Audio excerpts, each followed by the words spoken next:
Alright, hey guys. So this is going to be another reaction video. I don't know, I'm just getting really into these at the moment. I do have other ones obviously in the back burner, which I'm editing and stuff like that, but this is just easier content, I guess. So this one is an interview between Douglas Murray, which is a British, and Mosab Hassan Yousef, who is the eldest son of one of the founders of Hamas. Now, I thought it would be interesting to react to this because week after week, we have obviously been getting the protests on British streets, more so London, and what's going on in America at the moment with the colleges, with the protesters for the pro-Palestinian supporters. And I'll hear them like shouting on the streets and stuff like that. There's things like there's only one solution, intifada revolution, which is ridiculous, and the Kaiba Yaya Hood kind of rubbish. But I want to try and look at it. I've been firmly, and people that know me all know this, I've been firmly on the side of being absolutely disgusted of what happened on October 7th, but I also understand it didn't just happen there. And so I've been on the side of Israel defending itself. But I'm trying to look at it from another perspective as well. So I wanted to listen to this man's interview with Douglas.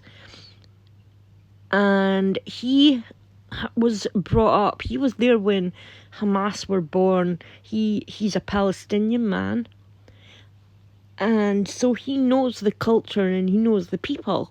So what better person would it be to what better person to go to than this man, than to hear what's actually like there and how the Palestinians feel towards the Israelis.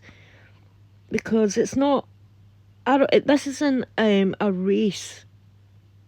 I know like Jewish people are a race, but as in, this isn't like a racial war, sorry. Because there is more there's more Arabs live in Israel than there are Jews. So there's tons of Muslim Arab Israelis, there's tons of Christian Arab Israelis, Jew Arab Israelis, and then there's also Jewish Israelis, Christian Israelis. And then on the Palestinian side, it's a vast majority Muslim society. And I know in places like Bethlehem, which is like on the West Bank, the birthplace of Jesus, you've got a small faction of Christians, Palestinian Christians. These are the people that I support. Like, I'm on the side of humanity, I guess, but I'm also on the side of Christianity.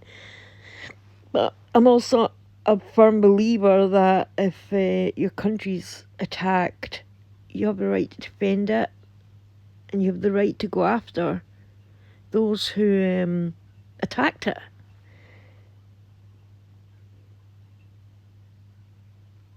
I ask people this question, especially those that will say Israel's done too much, or Palestinian, what's happening to them is too much. And there's arguments to be had for both sides, but this is the question that I ask people.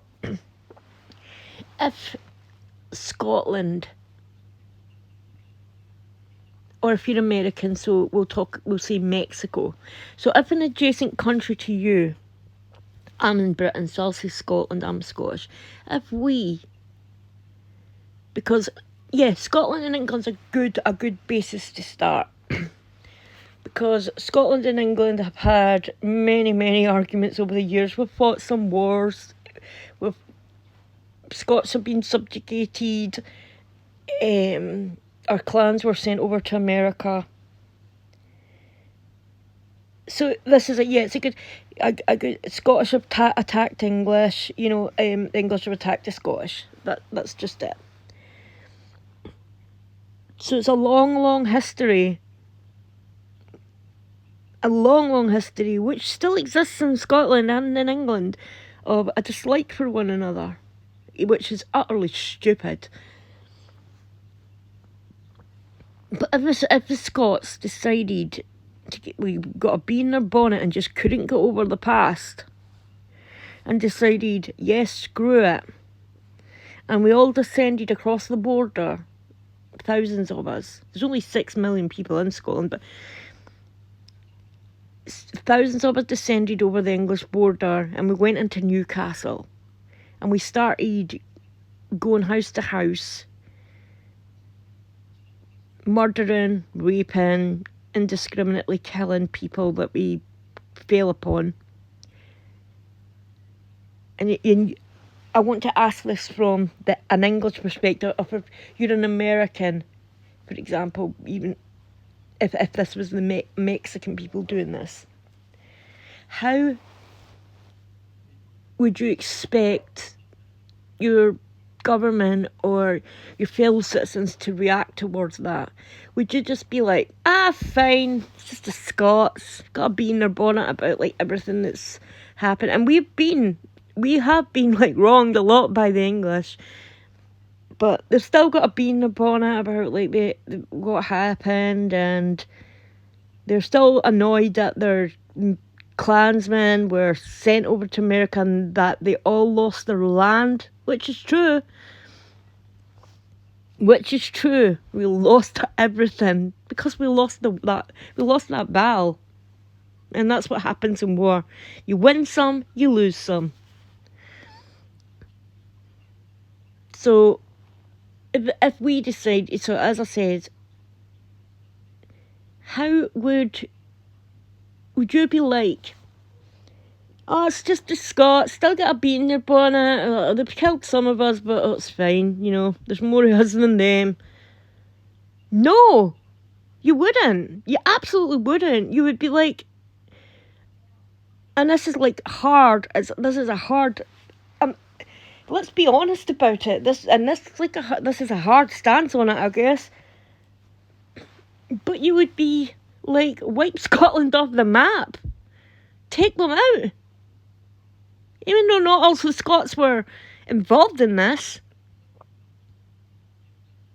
They maybe didn't all agree with what happened. But our government, and imagine that, marched with some of our people. The SNP, I know, what a joke. You would be scared of them. But we had Hamza Useless marching across. Well, he's the leader, not the Hamas leaders didn't do it, did they? Well, we'll just add him in there. Hamza Useless and the SNPs waddle their way over the English border, shouting, freedom, freedom, and start indiscriminately killing English people, men, women and children, not giving a jot about who got taken out. They just get taken out because they're English. It doesn't matter what race, what background, what religion, they got taken out because they're English. The English would be PISSED and would want retribution. And if you turn around and you say, no, that's not true, I think the English would all like gather round a campfire, start chanting Kumbaya. Yeah, I think you're absolutely fooling yourself if you think that would be the response.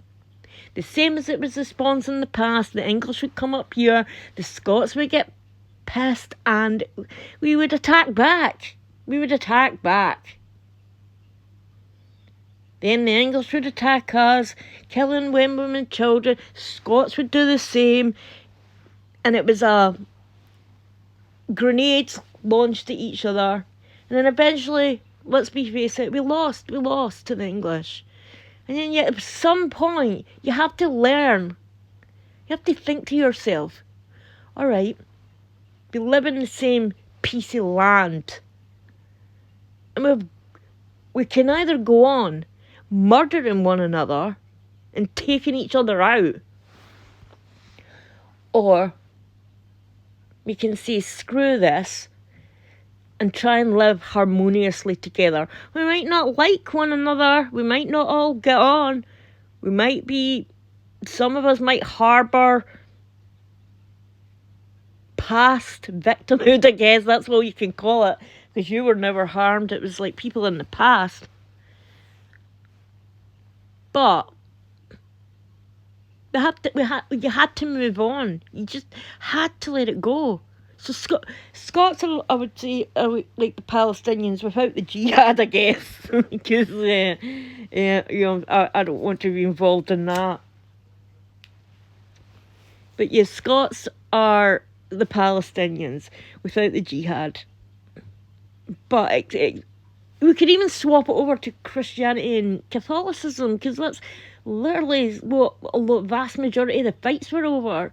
A Scottish king or a Catholic king, a Scottish queen or a Catholic queen, Mary, Queen of Scots, Catholic queen, to Elizabeth, a Protestant queen on the English throne. So it's it's kind of the same. It's kind of the same, but so the Scots could have been better. We could have been like, we've just been trampled on and our land's been taken. We could have been better Bettys and just been angry about it for the rest of our days. But we chose not. You have to choose to let it go, to learn that killing one another, it's not solving anything. It's not solving a damn thing. And we live in this land and we have to live here cohesively. And yes, we might have lost some stuff, but it's not like we're innocent in this as well. You know, we're not innocent in this as well. We've killed and maimed. We went to war. We've tried, and we lost. We tried and we won some, but this is war. At the time, that's what war is. It's especially at that time. A lot of it's like fighting for land, fighting to be the most powerful, I guess. So yeah, and then you lose, Britain's been like that for forever. We had it with Vikings that came here, the Romans came here. It's just been like that forever. But the Scottish and English analysis, especially because of the religious background of it as well, is a great way to kind of look at it, I think. But anyway, back to this. So this is Mosab Hassan Yousef.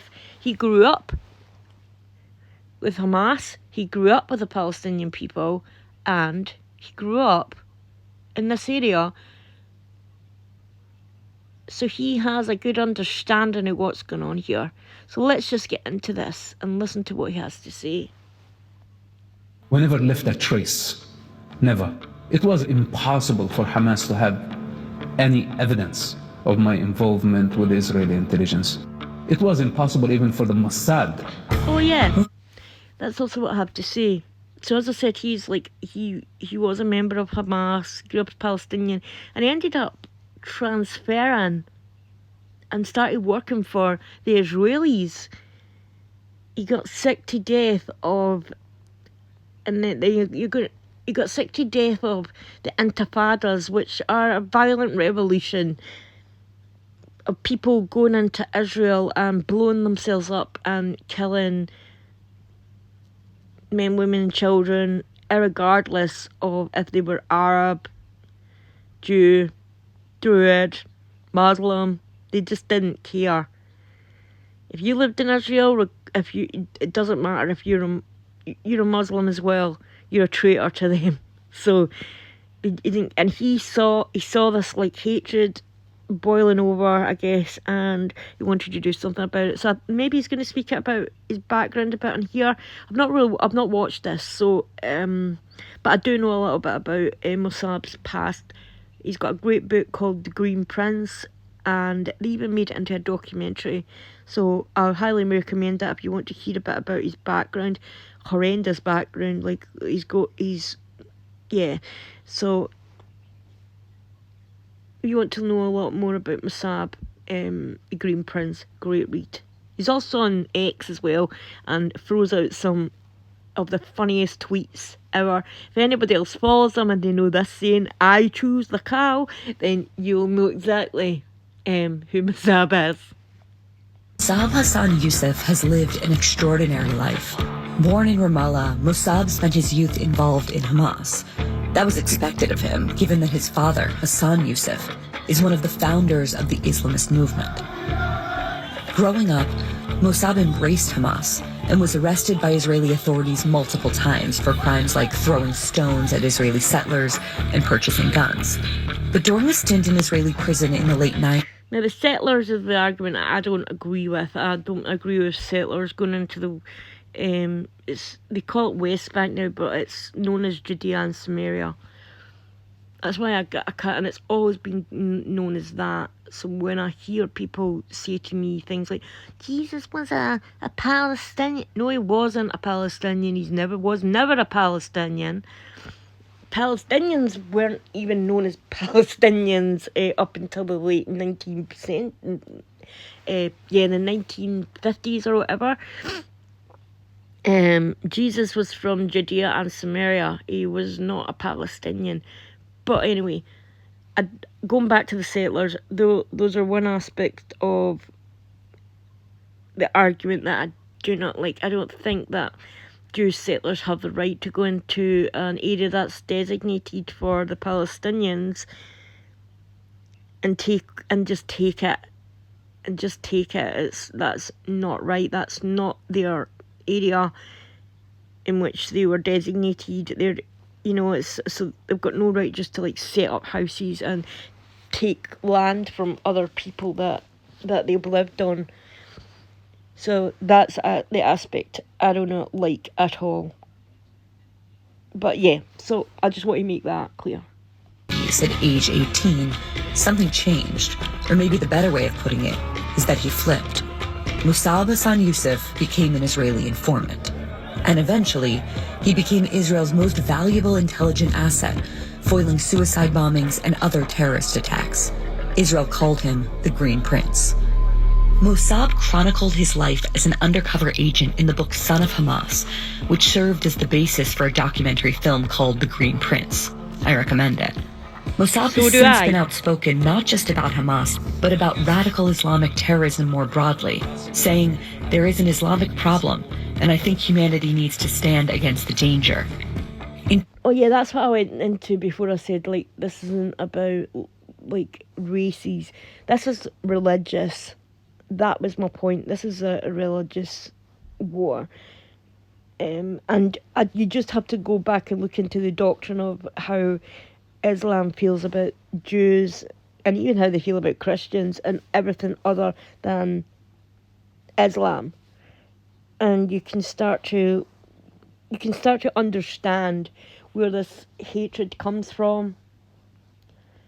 It's a kind of like an elitist mindset, and this is a discussion which I sadly feel which isn't happening in our country, at least. It's people are scared to talk about this. They're terrified because they'd be labelled like Islamophobic.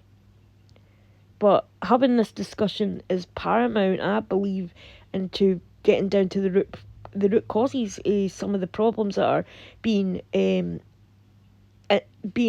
injected into our country through immigration.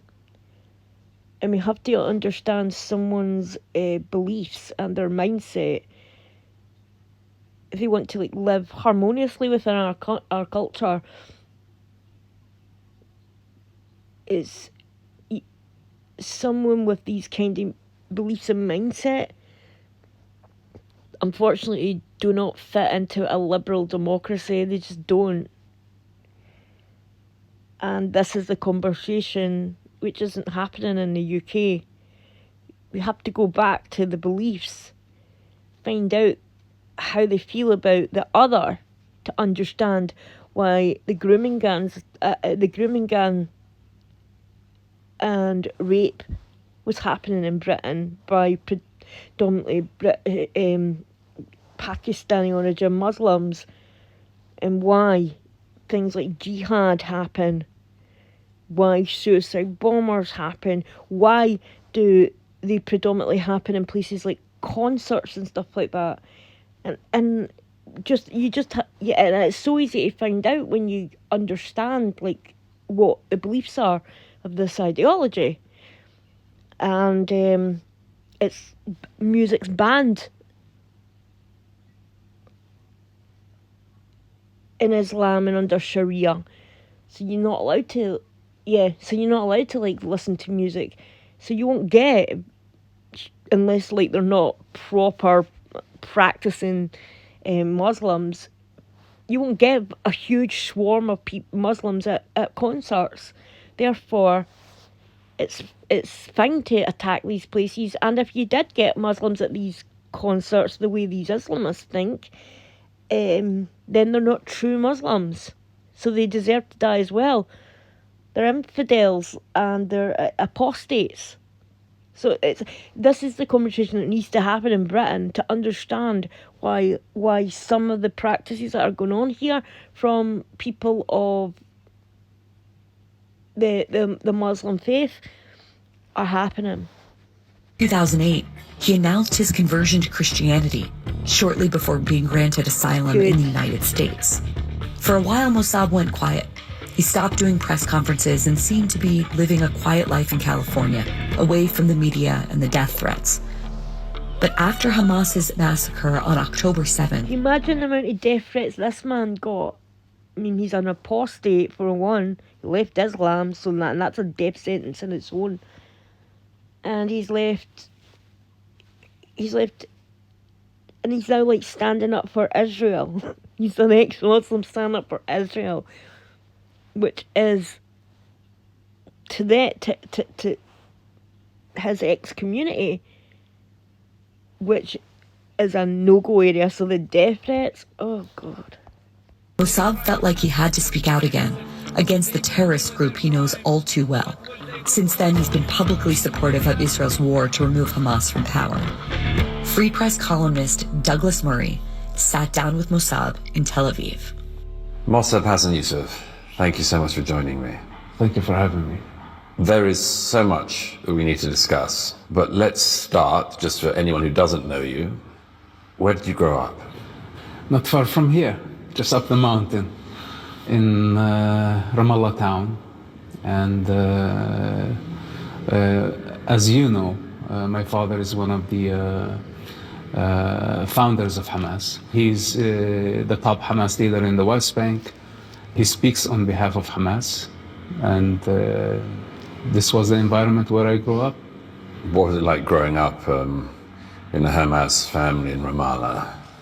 At that time, Hamas was not as dangerous as it is today. It was just the beginning of Hamas. This is the 1980s. 1987, 88.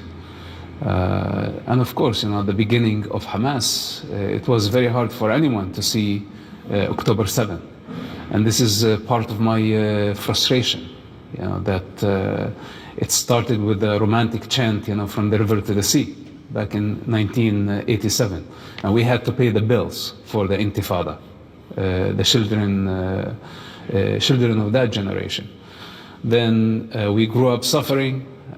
We saw the absurdity of... That's really hard to hear. Like, they put their children out to blow themselves up, and they were the price in these parents. And I've seen interviews with them calling their children heroes, that they care more about harming Jews and killing, to them, apostates, than they did about the welfare and the lives of their children. They would much rather their children strap on a suicide vest and go out and murder in the name of religion Like, I just don't understand that. I really don't. But it's not, it's a culture probably I won't understand. The Intifada and all the con artists who took advantage of the conflict, misleading people, causing the suffering of the people.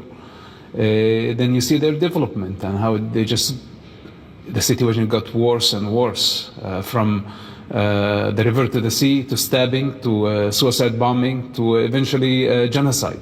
And of course, many people started the project, that this is to emancipate the people, fancy ideas. Emancipate the Palestinians. Emancipate the Palestinian people from what's so-called occupation. To liberate the land from the occupier. All the fancy ideals of con artists who just basically want to take advantage of the suffering of the people. And this is why just going back and forth, how did that all start, and my father's enthusiasm about the Islamic Hamas project back in 1987.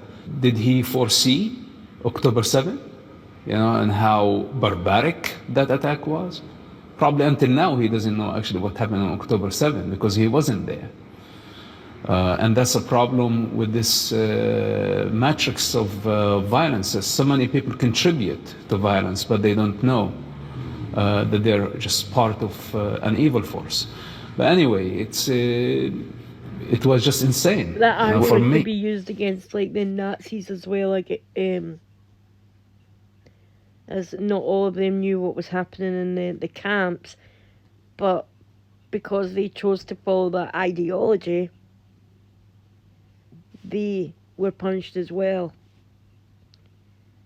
You can't just claiming ignorance is not a good enough excuse, because you're going to notice some things.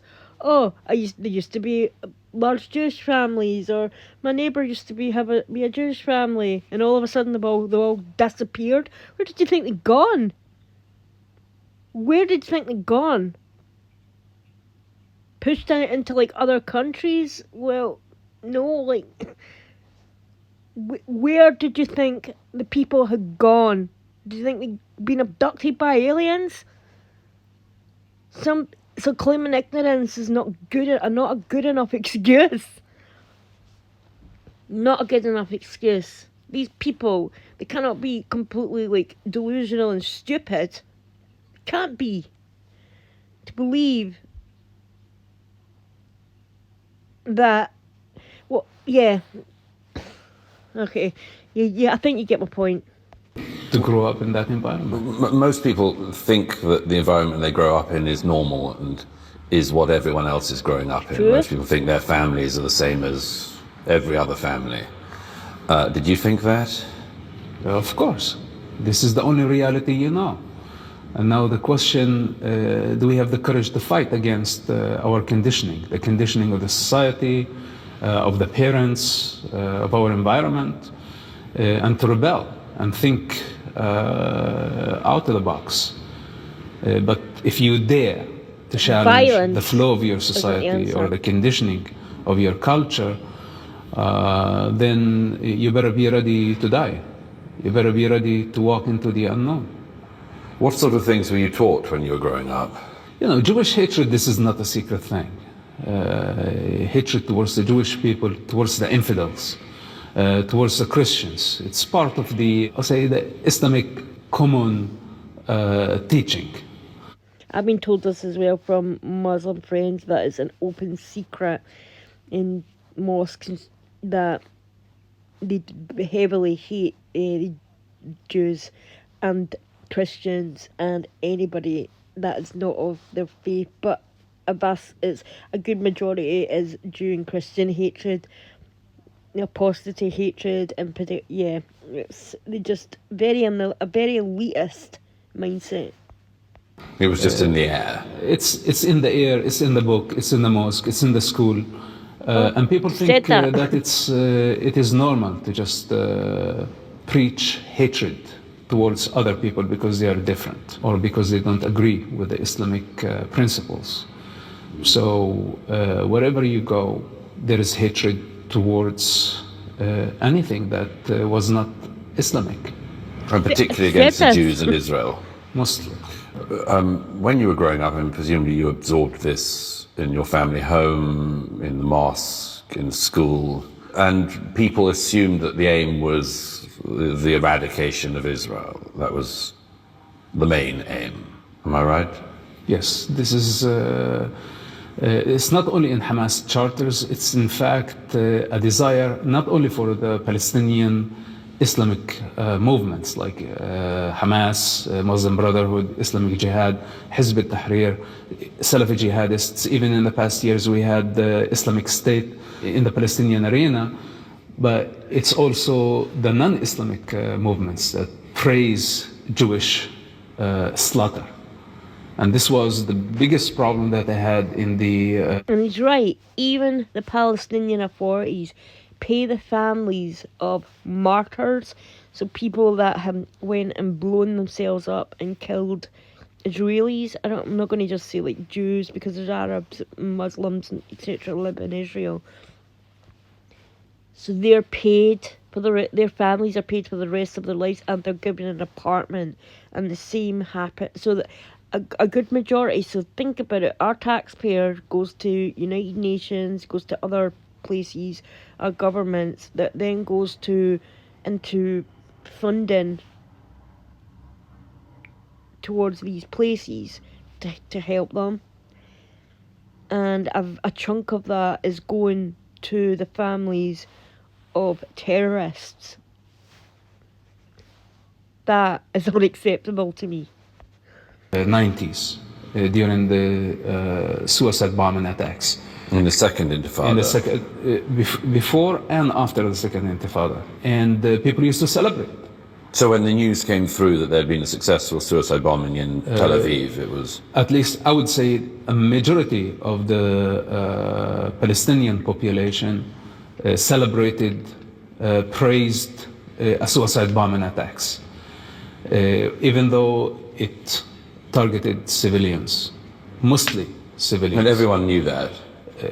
Everybody knew that. In fact, people would celebrate more when the death toll would be greater, even though we had Arabs, foreigners who died in those attacks, children, women, elders, all type of people. And this is where, from the early... This is why, I know I'm pausing this at an important part, but I just want to say this before I carry on. This is why when I hear on the poor victim Palestinians, my heart kind of, like, I'm at a limited level of, as a Christian, I hate to see death. And as a Christian, of course, I feel bad for anyone that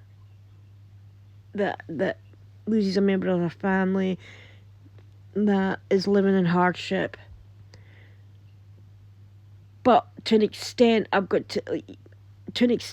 like, you are celebrating death here. You're celebrating suicide bombers murdering Jews, Arabs, maybe Muslims, Jews, Christians. You are celebrating that. So my level of sympathy can only go so high for you guys. Because what makes it okay for you guys to celebrate that? They were out celebrating on the street after the 9/11 attack on America. One of the worst things to ever happen to America. People were devastated after that attack. And there's footage of Palestinians in Gaza and West Bank, Judea and Samaria, out dancing, cheering, hurraying, chanting things like "Death to America" on the street. The next day, the same happened after October 7th. The next day, Israel didn't even go into Gaza for 3 weeks until after October 7th. The next day, and for weeks and weeks, we saw Palestinians, we saw people in Britain celebrating on the street, celebrating the deaths of men, women and children, and people being taken hostages. They still have a baby and a 3-year-old, for goodness sake. So that is why my sympathy only goes so high towards these people. And I know you should collective punishment is wrong. I know it is. But you asked for that. You wanted this. You celebrated it when it was an attack on Israel. That's fine. You'll be out celebrating, dancing, cheering, yay, then. But when when the attack then goes back to you, because obviously that's what's going to happen, then you guys are the victims. Can you see where some people might have a small level for sympathy when that is your mindset? It's alright for you to celebrate others being... It's alright for you to celebrate others being victims of horrendous death. But when it's you guys, it's an outrage. As if you guys are better than the Israelis that died. Well, you aren't. Beginning, I had this moral conflict. How can you celebrate and enjoy the suffering of people like this? When I was under the conditioning of the rigid conditioning of Islamic Palestinian family, at the beginning you think that the Israelis deserved that. They took our land, they killed our people, they are against our God, they want to destroy us. You get to a point now when you see your enemy down, you celebrate that. But then for how long you can lie to somebody, before they start questioning the truth and the reality. Did you ever meet Jews? Well, actually, I have memories, before the first Palestinian Intifada, I was able to come with my father to Yafo pretty much every weekend. We would enjoy the sea, enjoy the old city. There was no checkpoints. Everything was free. We were... How interesting that, isn't it? Going to the beach sounds like a normal British family. Going to the beach, enjoying their life. See, no checkpoints. Nothing. But that changed. And he said there before the first Intifada. But it changed obviously after that. Because then the Palestinians were using their own children and citizens and members of Hamas, whatever they could get their hands on, I guess, and sending them into Israel proper, into Jerusalem, places like that, to explode themselves and murder civilians. And that's why the checkpoints were set up. But beforehand, it was just like normal. And that's what he's saying. We used to go to the beach. Probably go out shopping, swimming.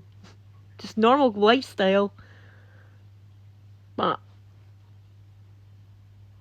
unfortunately, if you start killing a country's civilian population, that country's at some point going to be like, nah, yeah, we can't allow this to happen. You can't just keep allowing people from a neighbouring area to come in and murder your civilians. So you're going to set up like checkpoint. You're going to like build a wall. You're going to we can't allow this to happen. It's normal. That's not an and then that because they did that, then they were then called the occupation. It's not an occupation. It's looking after your civilian population from people that want to come and murder you. To do it in our own cars, and we would go to the zoo.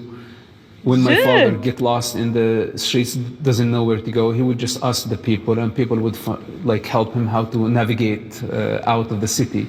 It was just free. We did not have any problem. This is my early childhood memories. Also, as a child, I remember seeing Jewish people at our markets in the city of Ramallah, coming and shopping, trading, They would drive their own cars without a problem.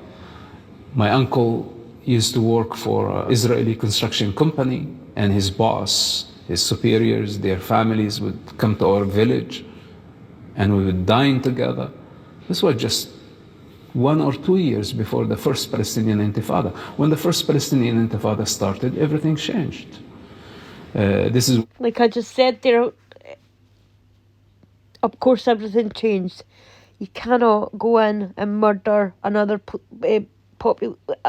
population. You can't go in and murder another country's civilians. You cannot do it with that country then having to take action and put in roadblocks and that and to stop this from happening. You just cannot do it. But beforehand you hear them saying there everything was great. They went to the beach. They went to a zoo. They had a zoo in Gaza. There's a zoo in Gaza. I know that. Even after the checkpoints and that were installed, there's a zoo in Gaza. You actually go to images of Gaza. When I hear people saying open air prison, it's just not true. It's just not true.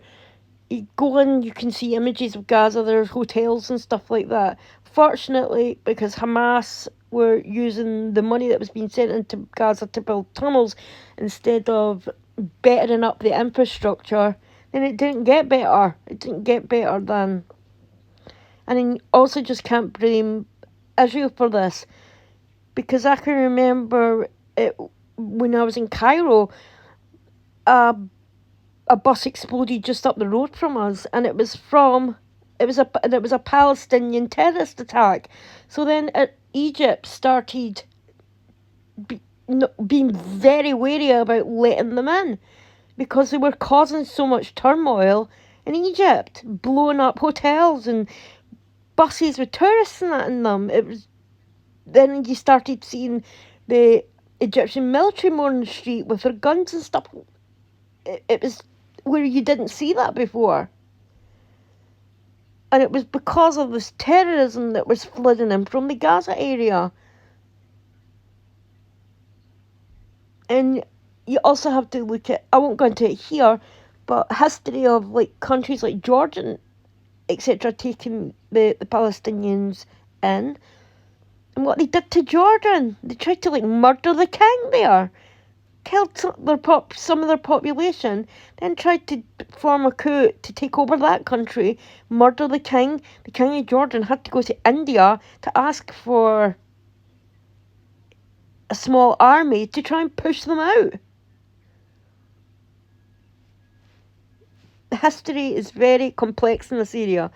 But going back to what Mosab just said there, it's changed after Intifada, and that's understandable. Of course it's going to change if you start blowing up. People in this, the citizens of your neighbours, you know. When we start to see checkpoints is when we start to see walls of isolation, separation of the people. It became a necessity because you don't know when the terrorist attack is going to be. Didn't know which car was going to be an explosive device. You didn't know, yeah. Then, I mean, you had another progression in your own life where you not only had met Jews, but you'd already started to recognize the evil of what was being done. When did you move to the next step in your own life journey? Well, from very early age, I had my problem with the culture. You know, I did not like the abuse. I did not appreciate the beating. I did not appreciate the rigid, rough discipline. Don't expect to beat up a child, you know, because they did not follow the religious protocol, and this child is not going to question what that was for. So, you know, to get beaten up by the teacher, by the principal, by the parents, by the people in the street, by the imam at the mosque. Whenever, you know, I did some adventure that went against the protocol, many people volunteered, you know, to discipline me. I've seen other Palestinians come out and say this, so it's not just Mosab, so it's weird that he said that there. I've seen other Palestinians come out and say this, where they just wanted to flee their families and their religion because they were being beaten, and they had also said that it wasn't isolated to just them. It happened to many of their friends as well. So when you start beating children and making them believe that this is normal, then when they grow up, they carry on that cycle. So it doesn't change. It's just a vicious cycle of abuse, you know. So I have seen other Palestinians state this, who have broken the cycle and realised that this is wrong, and have wanted to flee from the area that they stay in. I've seen tons of them ask for asylum in Israel and in Jordan, because this abuse was so widespread and ongoing, and it wasn't just from their family. It was the imams and the mosques, teachers, and these are teachers. Remember, our tax money is going to, they're paying for their wages from UNRWA, which is a United Nations society. So we're paying for these guys, and they're beating the kids. Then you also have to go into what they were teaching the kids, and I think I'll do a video about that, because I've found loads of children's television programs and children's literature, as well as teaching exercises that were being taught to kindergartners, nursery school age kids, primary kids, you know, you would say elementary, they would say in America, which it's absolutely disgraceful what was being, the propaganda that was being fed to these children. Disgraceful. So By beating. Violence. And, I survived it, but it was not pleasant. Many people get broken at the early beginning, but somehow, I found my strength to just fight and fight back. But in the meantime, I was in a tough position because I had to meet with the expectations of society, which basically they want you to be a jihadist, they want you to be a hero, they want you to die for the cause, to go to prison, and never complain about it. Wow. So there is not one turning point of my life that changed everything. As you see, the chain of events that brought me here, and all of them are significant. But of course, witnessing Hamas brutality in prison, that opened so many questions. When did you first see that? 1996. And what were you in prison for? I purchased guns with the intention of shooting Israelis. This was the culture, we were supposed to go just in that direction. Thankfully, I got arrested before I carry any... Imagine like a culture where their direction in life is to not become lawyers, doctors, an advancement of bettering yourself, but the advancement of becoming a murderer, of becoming a suicide bomber, to just a mass murderer, a spree killer, if you will. Yeah, it's shocking to me. A terrorist attack. I was not that far. And you're not far off carrying an attack out. We weren't that far. We were only 18 years old. We had guns, and we were looking for targets. This is how close we got. But as you said, you stopped, you went into prison, and in prison you say you saw the brutality of other Hamas people to their fellow Hamas prisoners. Hamas in prison proved to be barbaric. They killed so many people, they tortured so many people. In the Israeli prison? In Israeli prison, their own members, our own people, for suspicion of collaborating with Israel, with no evidence. Hamas did not have evidence. They were desperate to know who gave the information to the Israeli intelligence. So they went torturing Palestinian people, Palestinian prisoners. Dozens were killed in just a short period of time. Hundreds were tortured. in the worst possible way. This was the time when I start asking the question, what if Hamas succeed in establishing a Palestinian state? Are they going to do this to our people? You actually The dead. bridged an important river in this, which was that the thing that Hamas in prison were torturing other Palestinians on suspicion of doing, you ended up doing. How did that come about? Actually working with the Israelis? For me, it was more curiosity that I did not trust anyone on the other side. I lost my trust and faith in that culture, in the leadership. In the culture you'd come from? Yes, and it's not only Hamas, because we were connected to Fatah, we were connected to other Palestinian factions. We knew the leaderships, were familiar with their households, with their families, and how they came about. I had a problem with the society at some point. The honor killing, the child abuse, the sexual repression, the sexual violence, the many social problems that people could not actually blame Israel, but nobody wanted to take responsibility for. And it was the easy way to just blame everything on Israel and never take responsibility, and I was tired of this game. And when the Israeli intelligence actually approached me, you can say the gap between me and the what's so-called Palestinian society, which there is no such a thing because it's so diverse that they don't agree on one thing, that the gap was already huge between me and my own society. I'm not saying that the Israeli intelligence took advantage as much as actually it was very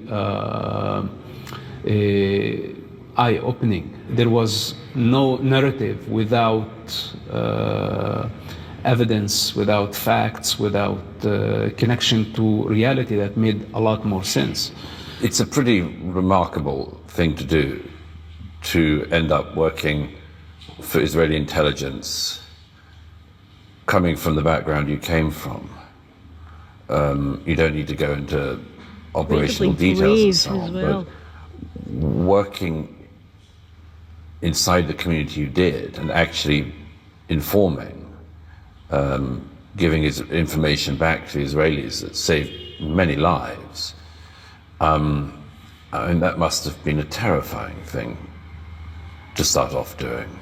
In principle, to go against your own family and to take the risk to actually work together with your father's worst enemies, not knowing much about these people. It was a big risk, but I had no other choice. I just wanted to know.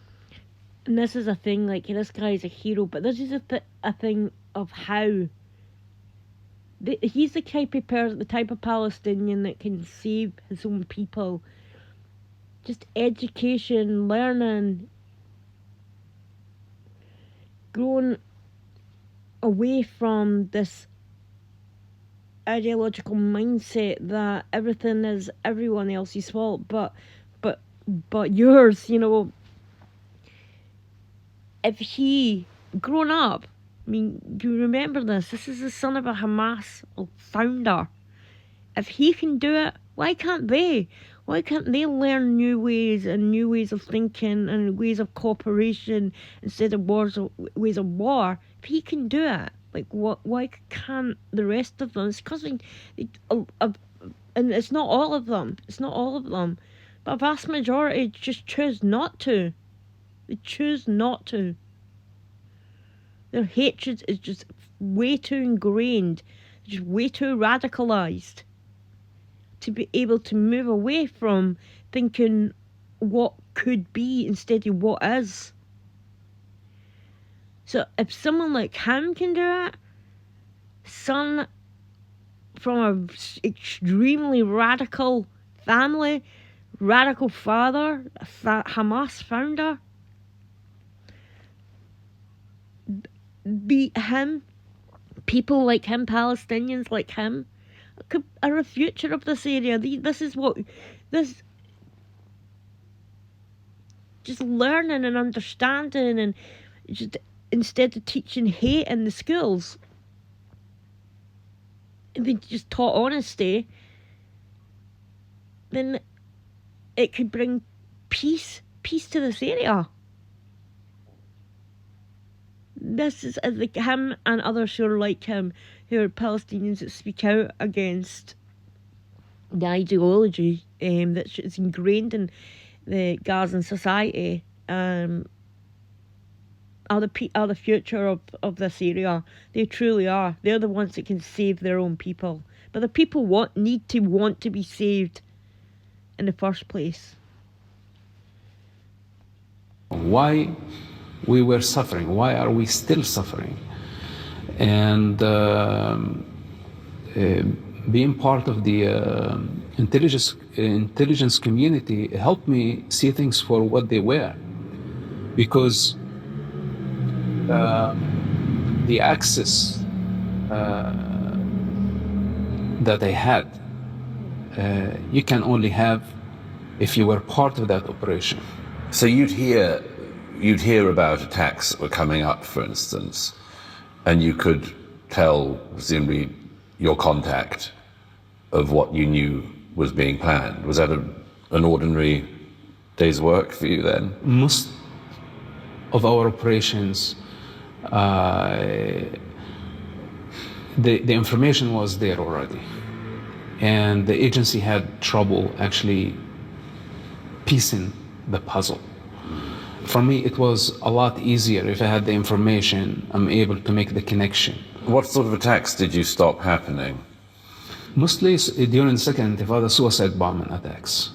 And what was more important, to actually find the bomb maker, because you don't want this guy to be on the loose, okay? Or the mastermind that is actually directing the bomb maker, or the person responsible for the finances, the one with the money. And those people are always changing, and they are very secretive. They are not in touch with the rest of the movement. They communicate in a very complicated manner. Clandestine manner. They never meet actually the person that they are operating, only through dead points. So the best case scenario, you would follow a suspect and you would reach a dead end somewhere in a store, behind the food cans on the shelf. This is how they are communicating. And you go into the store, they never met anybody. So anyway, these people were sophisticated. They were very hard to find. Someone like Ibrahim Hamid, it took us 8 years to find him. And when I actually detect him, it was just accidental. I saw him not far from his safe house. So, and what was his role? This is the mastermind of more than 90% of the suicide bombing attacks during the second Palestinian Intifada. So I had sometimes information about, let's say, a suicide bomber that they had the explosive built on them, and they were in a hotel room and they were supposed to reach their target within, let's say, 5 hours. We had other situations where a suicide bomber was on the loose and we didn't know where he went, and now we need to find him. And literally with the explosive jacket on. He had explosive built, and we need to find him. That's the only information that we have. Suicide bomber trying to get to a certain target, and good luck. One of the times he was in a car moving from Nablus to Ramallah, supposed to arrive in Ramallah, but we don't know when, and there is no schedule, there is no timetable. We don't know what car, we don't know what he's dressed. The only thing I remember, they said that he had some cab, medium built guy, just go there and wait. That's not much of a description. And it's still unbelievable how we were able to capture him, because we did not have information. So sometimes it was like a miracle, and sometimes it was very tense that if I don't see a suspect person, identify him and see where he's heading next, there's going to be another suicide bombing attack, another bus or school blown up within hours. So that was like how it was sometimes. Sometimes it was a little bit easier. Was there a moment where you feared that your activities were becoming known? This is why I spent time in prison, and this is why many times we did some, we orchestrated some fake chasing, where the special forces missed me last minute, and then there was some launching missiles at my apartment. They blew up things, and I escaped miraculously. That bought us some time. Clever. We needed that time, and of course, it was hot. And I was involved in so many operations that not only Hamas. I was in Yasser Arafat meetings, and there were like certain meetings that we needed to connect him directly to terrorist attacks.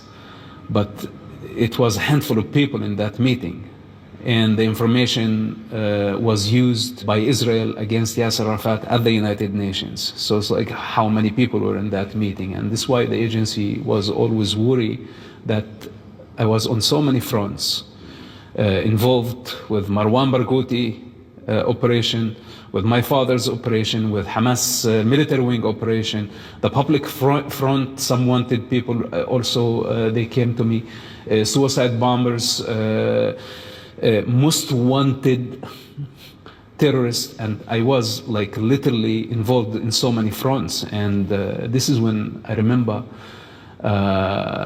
it was Avi Dichter at that time, the head of the agency. He said, "You gotta give this guy a break. If he continues like this, he's gonna be killed."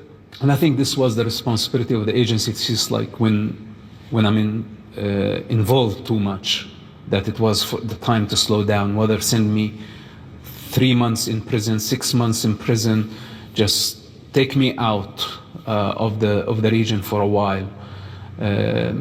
But I think I got lucky. How long did you live that life for? About 10 years. 10 years. 10 years. 10 years of very, very tense situation where we had to hide from everybody. But again, the cover was very good. And we did some impossible deception. The level of deception that we had to create to just erase our tracks require a bigger budget than Hollywood productions. Not exaggerating when I say this. And when did you end up having to be extricated from this situation? At some point, I got tired of it, and it became very dangerous. I had other reasons why it was time for me to just to leave. I honestly also got to a point where there was some, I don't want to say disagreement between me and the new leadership of the Shin Bet at that time. I like to take lots of risk, and they were just too much into the protocol, and I felt very limited. And following the protocol actually was putting my life in more danger rather than actually giving me security. We had disagreement on how we did things, and the latest intelligence I brought, it was about Hamas taking over in Gaza. I received a document coming to the West Bank from Gaza that Hamas had the capacity to overthrow the Palestinian Authority. In the West Bank as well? In Gaza. In Gaza. In Gaza. Yeah. And that was before the elections. Okay. So that was just an update to Hamas Shura Council in the West Bank, and same letter went to the Shura Council. So let me get this right. So this is like just before the elections, the Palestinians in Gaza voted Hamas into leadership. And people knowing how Hamas acted regarding intifadas and blowing buses up, schools up, still voted these people in. They still voted Hamas in, knowing what they were about. And even the son of the leader knew that Hamas were messed up. But they still voted them in. That's interesting to know. That's really interesting to know. It makes my sympathy go down a little bit more. I'm sorry, but it does. Outside the territory, which in Qatar at that time was in Damascus. The And authority was in Qatar at that time as well. at that time, they had a base, they had some presence in Qatar, but mostly it was Damascus. This was their main hub at that time. And I was communicating with Khalid Mash'al through a secret channel at that time. You were communicating with Khalid Mash'al. Yes. Yeah. And he didn't know that on the other end, was the Israeli intelligence. We were that close. What sort of thing did you communicate to Mash'al in Qatar? Well, I was, most of the time my father was in prison. Khalid Mash'al was in touch with me.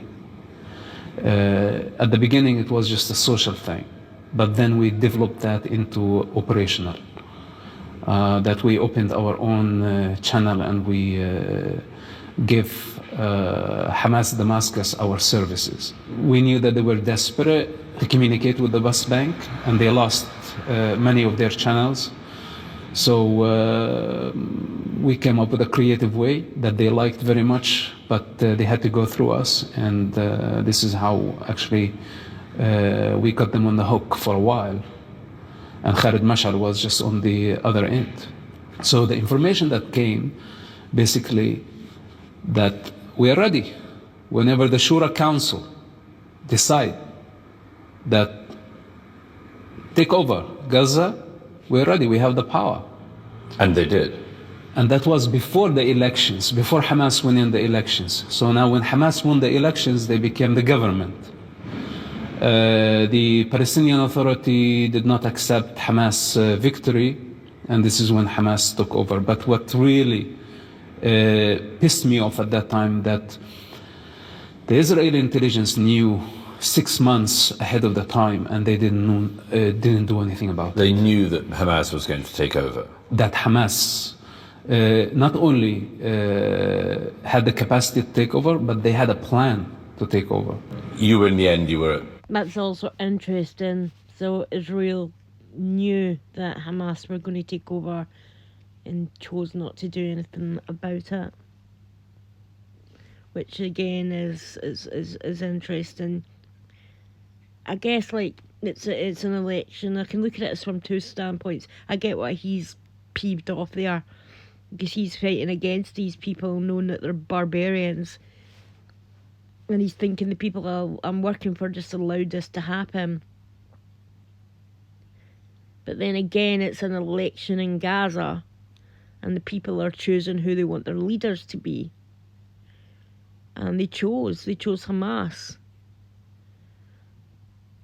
So really, what could the Israeli government do? I suppose they could have taken out the leaders, but then that would mean taking out your father as well, Mosab.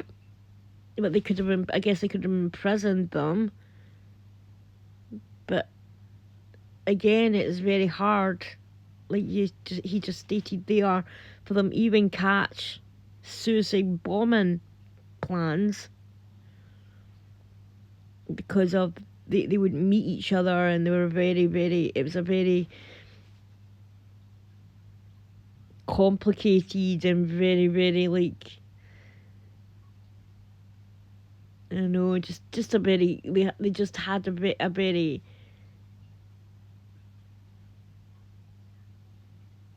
I'm trying to think how to word this.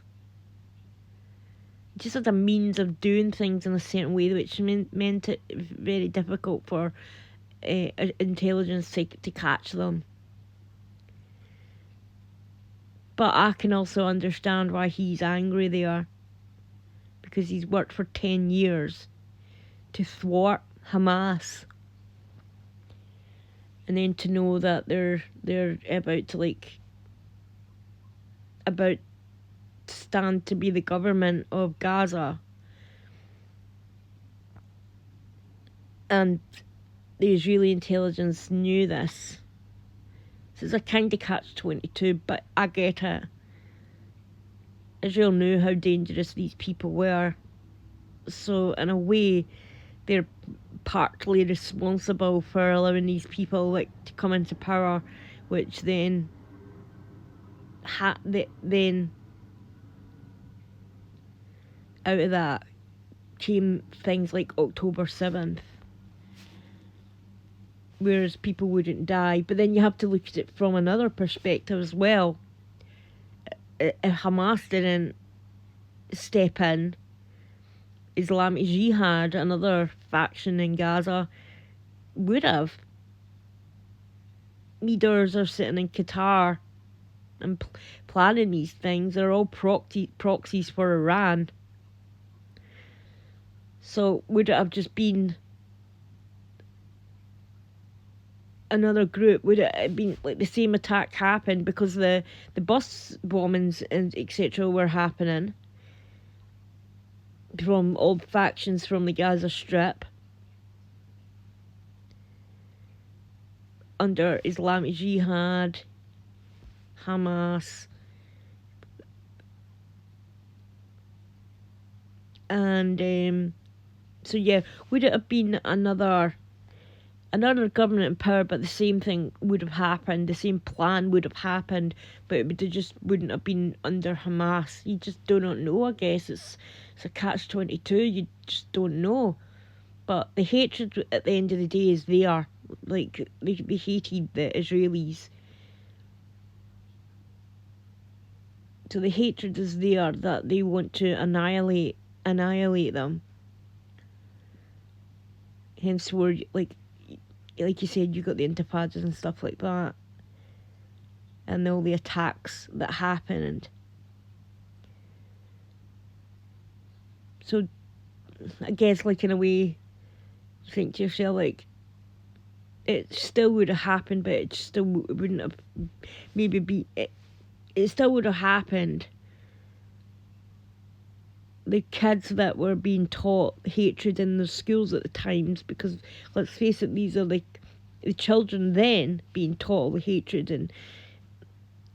and when they're growing up from their families' mosque schools, are the people that went in and then attacked on October 7th. Because they're the adults now. These kids would probably still have done that because the hatred was still being taught, but it wouldn't have been Hamas in the name of Hamas. That's what I'm trying to say. But I also get that why he's angry, and I do think like the government, the Israeli government, is a bit partially responsible for allowing Hamas into power. But again, the reason they maybe about 20% responsible they are, these another 80%, because they didn't know that this would happen, because they had, at that point, they were bus bombing and stuff like that. They didn't have this big complicated network of rocket launchers and stuff built under schools and tunnel networks. And it's still, the attack would have kept happening, and the attacks would have got more and more and more complicated, just under a different regime's name. It would still, the attacks would happen, still the rockets would have went in, still the tunnels would have got built. It just wouldn't, because the same people that are there now would be there now. Just the name, they just wouldn't be called Hamas, they would be called something else, and that attack still would have happened. I guess, like, I'm a firm believer in fate. Something fated to happen, it's going to happen.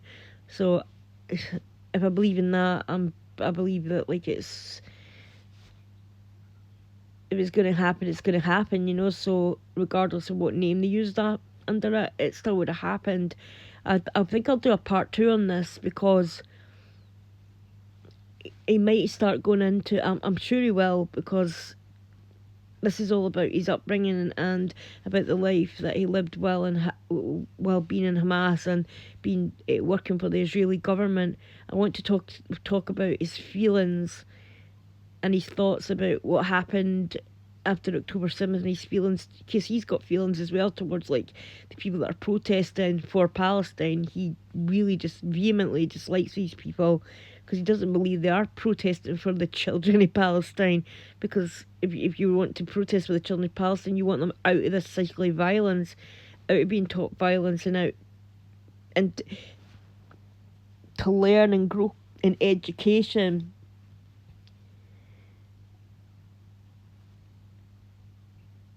And basically be a bit like the mindset of him, to want to have the Palestinian people have a future, a good future where war is not involved in this. So he thinks a lot of the protesters are just asking for more of the same horrendous leadership that the Palestinians have had to endure, the same horrendous upbringings that the Palestinian children have had to endure, the same horrendous ideology that they're being brought up to believe. It's just more of the same, and nothing's going to change if it's more of the same. So he thinks there needs to be a massive change in the ideology of the Palestinian people to make them want to have a future where they're not going to be at war all the time. But let's just hear a little bit more, and if he does go into talk about that, if I'll pause it and I'll do a part 2. Extricated from the situation, you managed to start a new life outside of this region. Now, particularly after October the 7th, you've been a very prominent voice again, come back very strongly into media and public consciousness, among other things because you're somebody who has an unusually clear insight into the mindset that can do something like October the 7th. Can you explain the mindset just for anyone watching this from America or anywhere else in the West? Like, what makes somebody want to strap on a suicide vest and walk into a public place and detonate? Every individual is different, and there's so many dimensions. There is a personal dimension, there is a political one, there is ideological one. The most powerful dimension is the ideological one. A suicide bomber inspired by a God who hates the Jewish people, who hates the infidels, but in the meantime, he's a Palestinian, he's got a cause, he's living the victimhood. He's been conditioned in a climate of a propaganda that is anti-Israel, anti-West, anti-infidel, anti-anything that is non-Muslim, that is different. Then you can add to that some envy, some jealousy,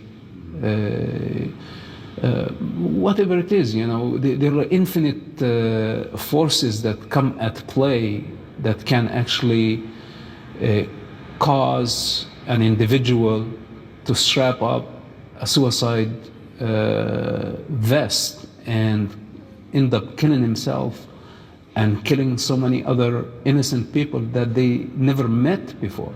And of all the people you met who wanted to do this, I mean, the belief that they were going to do this and that it was a righteous act, an act justified by God and their religion, but they also literally believe that they're going to go straight to paradise. Of course, there has to be a reward. You say of course, but it's not.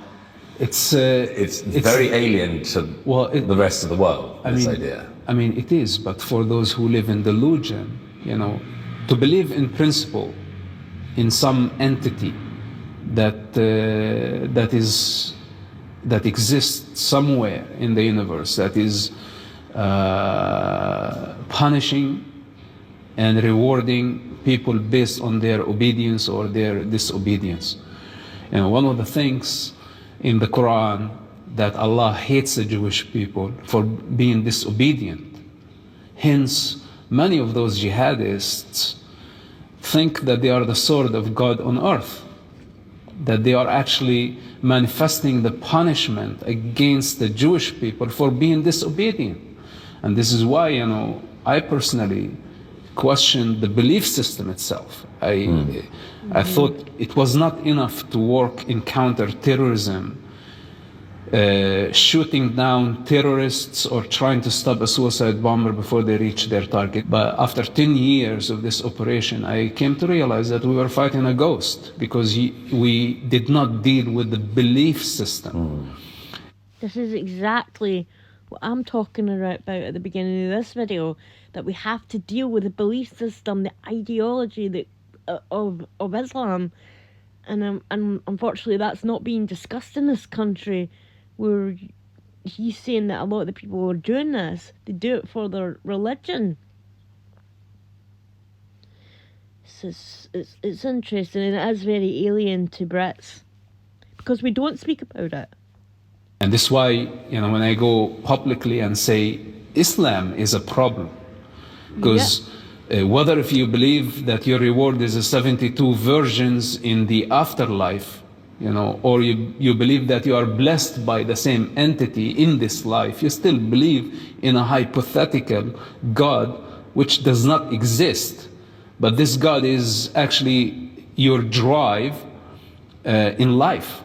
So this is your delusion. And in my opinion, anyone who believes in such a God have a mental issue, and they actually should be in a mental asylum.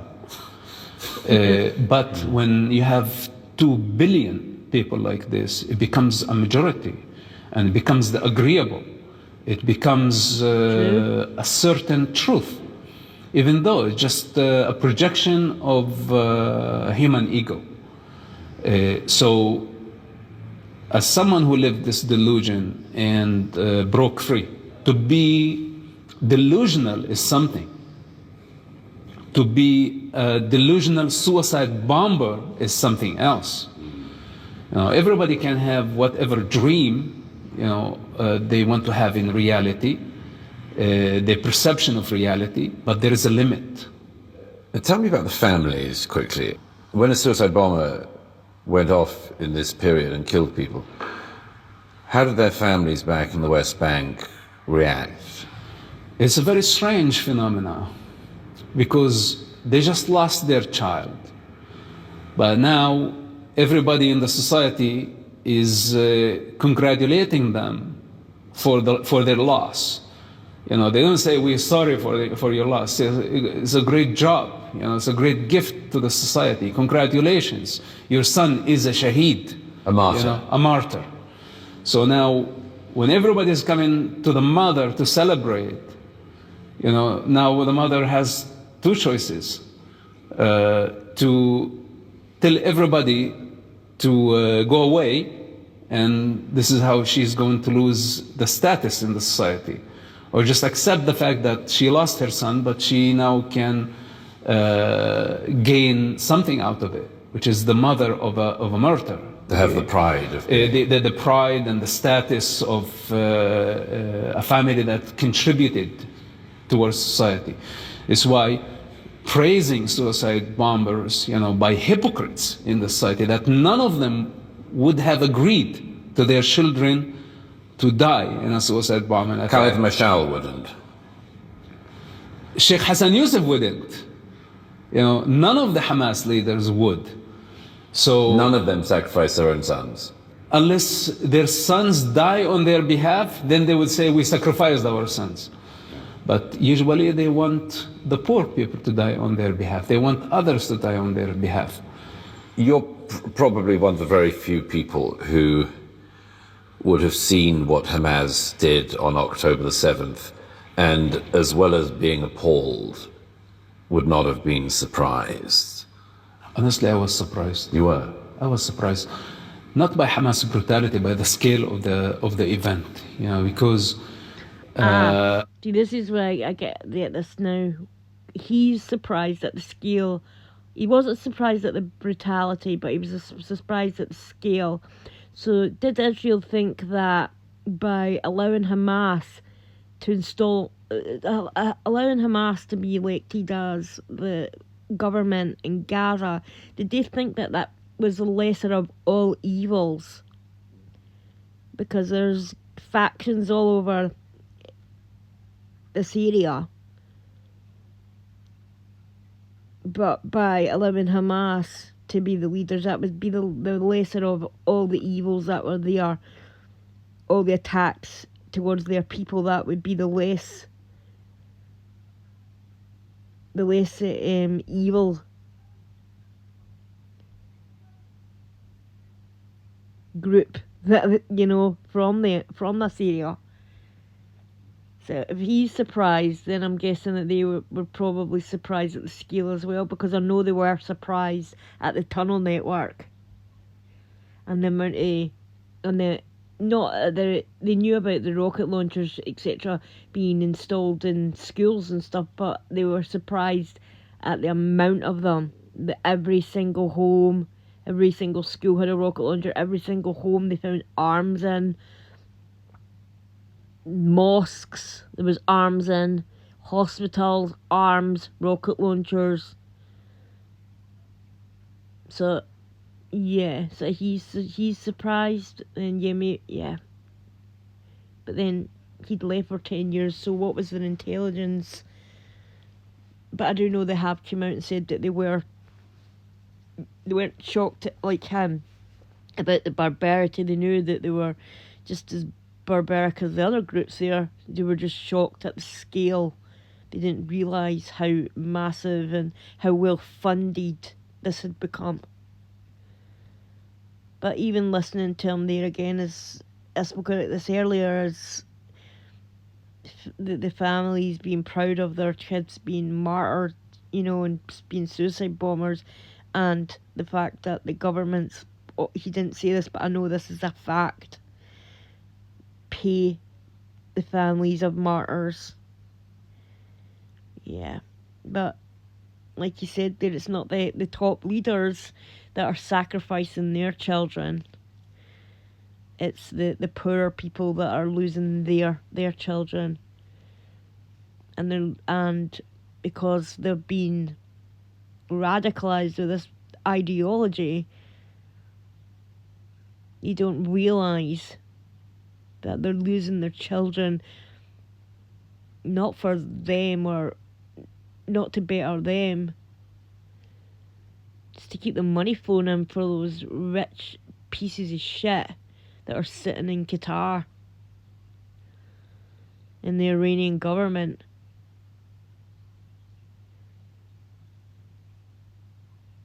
So, yeah. To move from door to door and just kill everything, animal, human, infant, whatever came your way, innocent people. That includes foreign workers, that includes dogs, that includes life, everything. And by a bunch of savages, filming the whole thing as they are in a big party.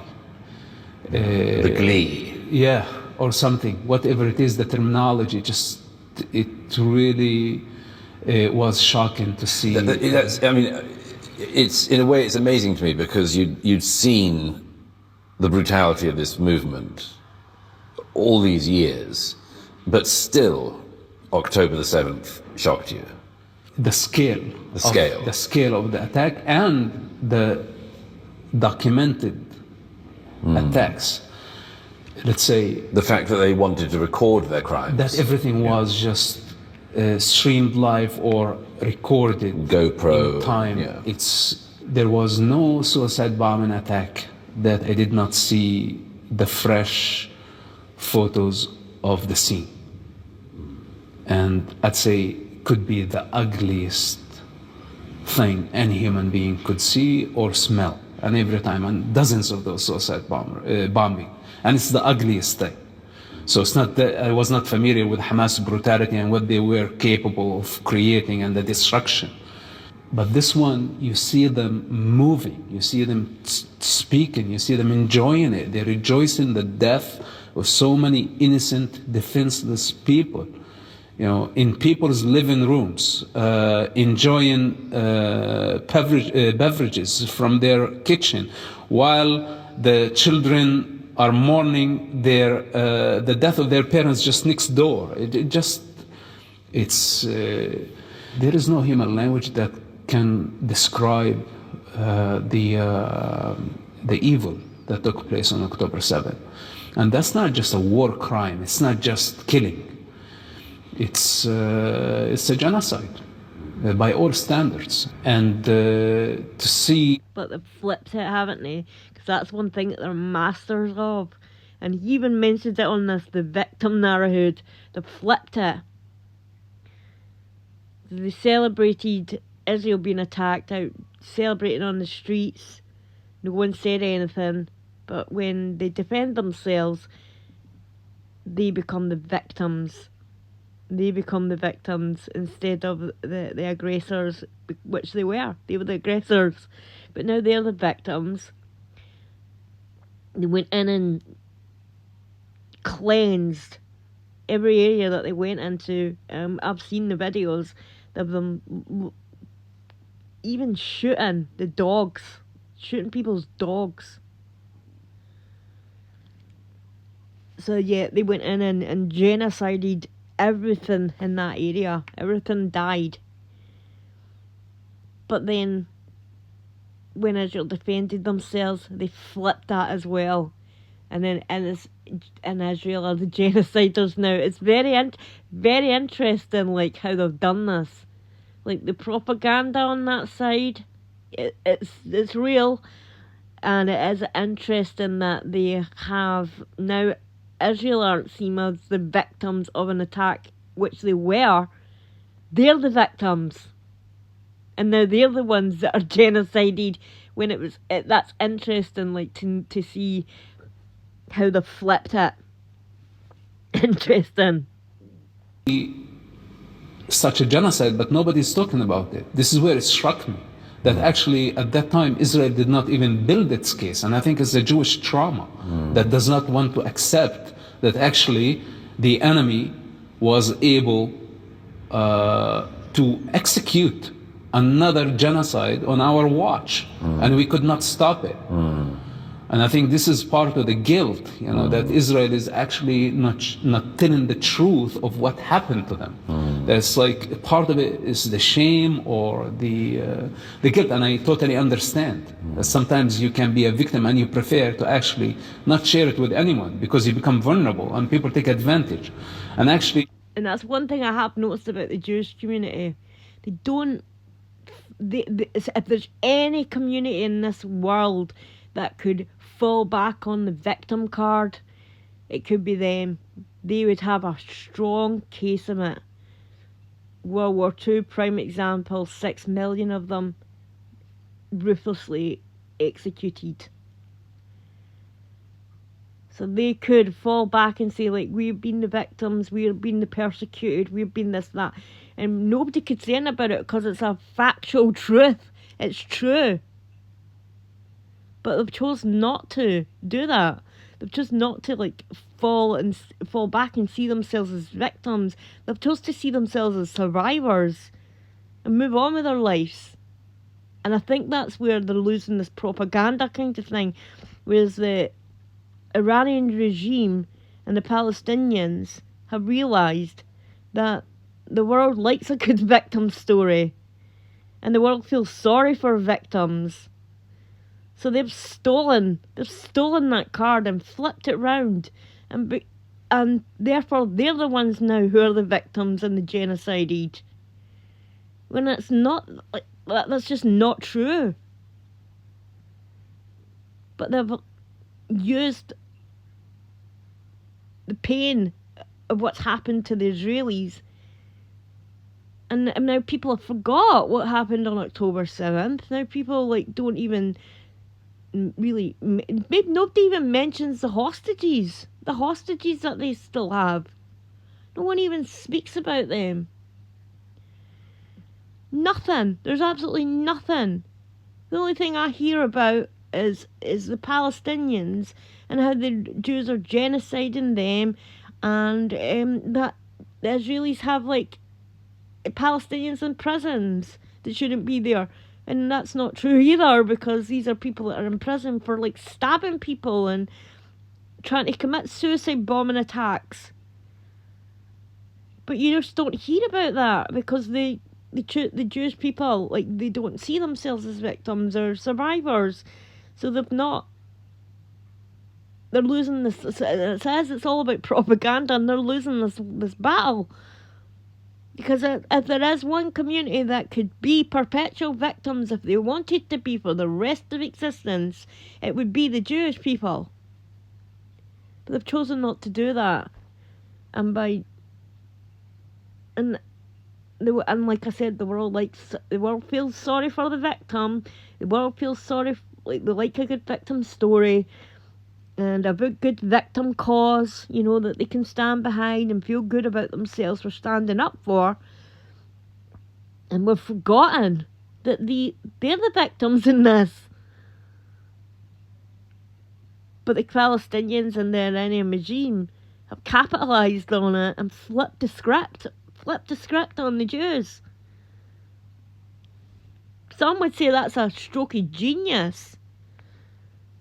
I personally think it's disgusting, but that could ignite the bloodlust in many others that actually enjoy the stories of killing, enjoy the stories of rape, enjoy the stories of destruction. That's actually going to encourage them to do more.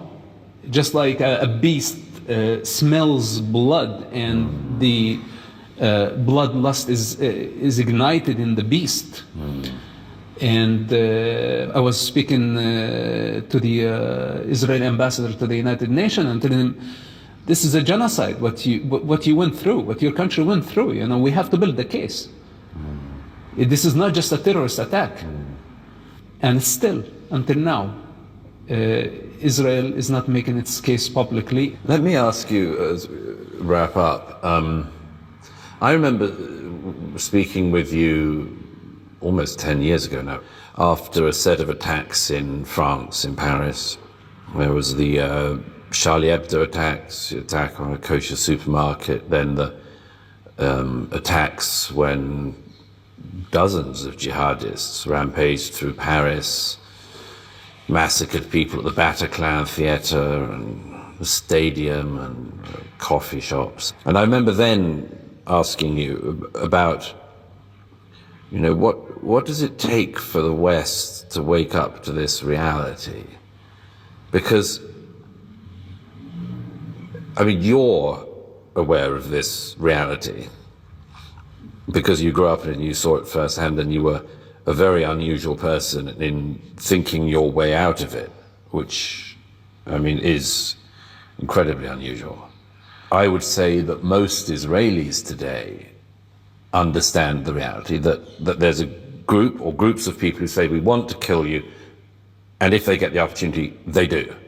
But the rest of the West seems to me, even all these years after we spoke about it, still is in a sleep.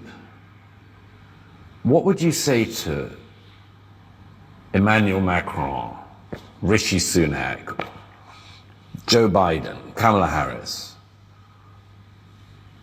What would you say to them to communicate to them that this is real? One of the biggest contributors to terrorism and violence actually hypocrites. Because when we are hypocrites, we're not calling things for what they are. We see the Islamists' threat.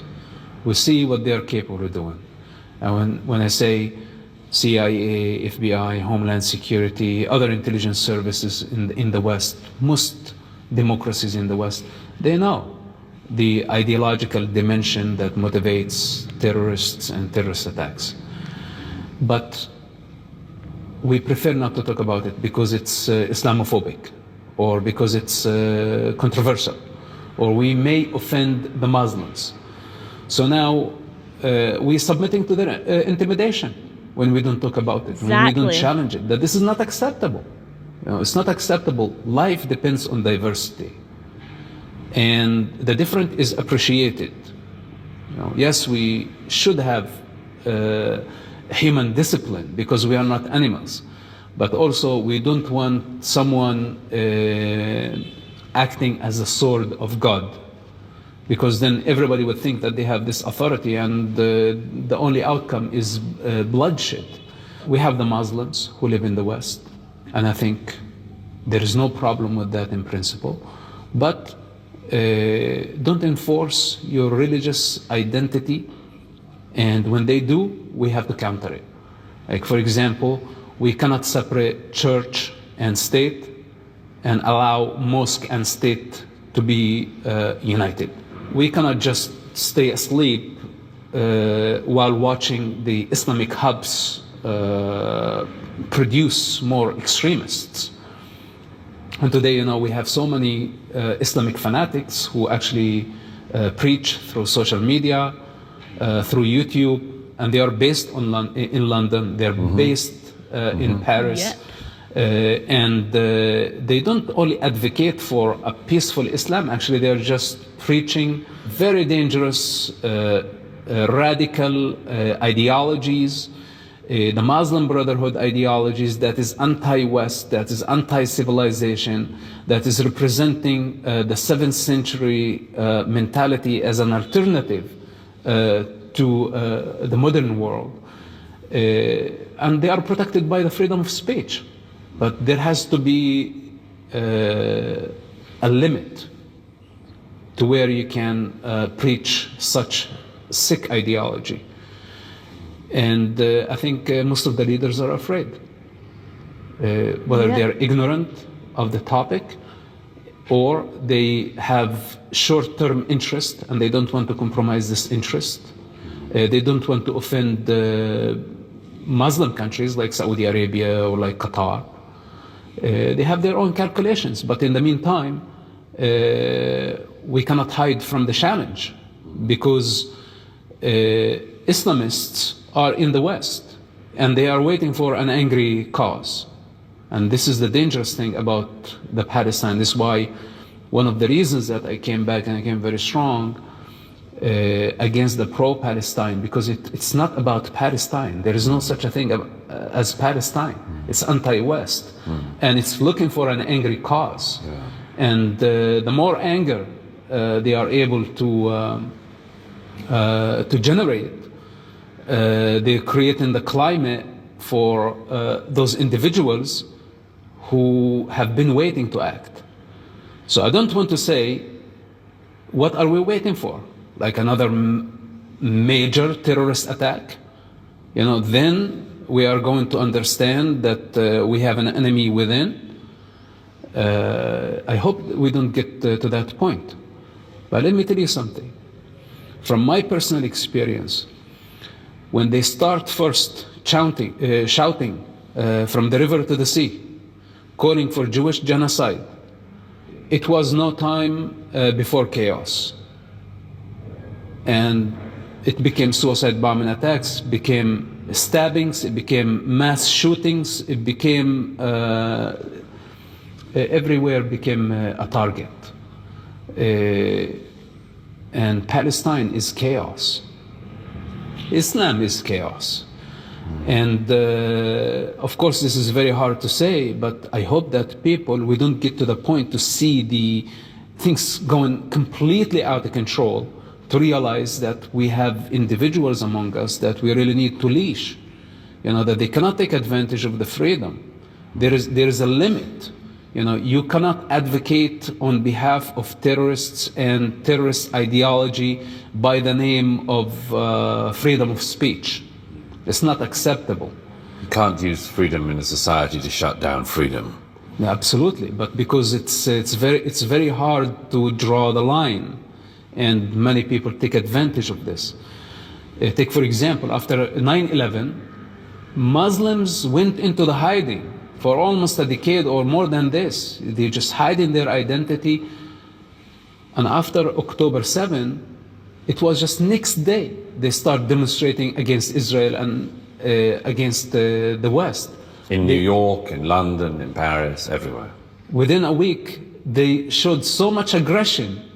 And again, this is the bloodlust that I told you about, which is very strange. You look 9/11 and you look October 7, and what's after? Totally different outcomes. So why all this? and this hatred against the Jews that is attracting actually many Westerners who might have something in common, that they are all anti-Semites. And this is what's bringing the Islamists and the communists and the could be the socialists even to work together. They have something in common, and that is their hatred towards Israel. But what many Westerners are not understanding, that this is not only anti-Israel, it's anti-success and it's anti-civilization. It's pro-chaos. This type of individuals and this type of movements, they thrive in chaos. They don't like order. In order, they die. And this is why they want to see more of the chaos. Mosab, Hassan, Yousef, thank you. You're welcome. And he's right. He's absolutely right. They are, and that's what I said at the beginning of this. This is where these people are too frightened to either, because they'll be attacked, they'll be frightened that they'll be killed, they'll be frightened that they'll be called Islamophobic. They're just frightened, and it shouldn't be the case. They should be allowed to discuss the ideologies behind any religion. If it had been Christianity doing this, you're damn right I'd be calling it out. And we know in the West that would be being discussed. If it was Sikhs, Hindus, Buddhists, anybody doing this, it would be being discussed and being called out. But when it comes to this one, for example, it seems like any discussion on this is just shut down completely, and you're like, Islamophobic, you're Islamophobe. You can't speak about it. It's so weird, and this is and this is the propaganda that they've pushed. That they can say anything they want about anybody else, but you cannot say one thing about Islam. Nothing. Even though you're not criticizing, or advocating for violence or anything like that on anyone who is Muslim. You're only questioning the ideology and what's said in the text of the Quran and the Hadiths, and that's all you're questioning, and you're called Islamophobic. It's interesting that they've not called it Muslim phobic or whatever, because people aren't scared of an individual. They're scared of the ideology. And they want to question. They don't want to question individual Muslims. They want to question what the fundamental principles of Islam is. So it's again their propaganda is so clever. So they've just attached that to Islam, Islamophobic. So you cannot question Islam at all. So any discussion of it, any debate is shut down automatically. It's angering, absolutely angering. Alright, this is going to be a super long video, but I'll be back. I will get my next videos up, and I'll be back to my old style video. There'll be more editing and stuff like that. But I do enjoy doing these wee reaction videos, because they're so it's just interesting to hear people's point of views, especially Mosab's point of view, and how much I agree with it. Absolutely agree with it. And he's a Palestinian. I've nothing against the Palestinians. Nothing. He's a Palestinian. I like him so much, and I like what he says. And I believe that people like him, Palestinians like him, are the future of this area. If they can just get out of this hatred and this radicalization, and people want to see the best of their children and not have them grown up in a society of hatred, then you see a future for this area, and you see peace for these people. Well, what do you guys think? Do you guys like Mosab? Do you agree with what he says, or do you not? Let me know in the comments below, and as I say, I'll be back later. It's my birthday in a couple of days, so I'll probably do a wee birthday live stream. I'm not doing anything or anything like that, so yeah. Anyway, love you all. I'll be back soon. Bye.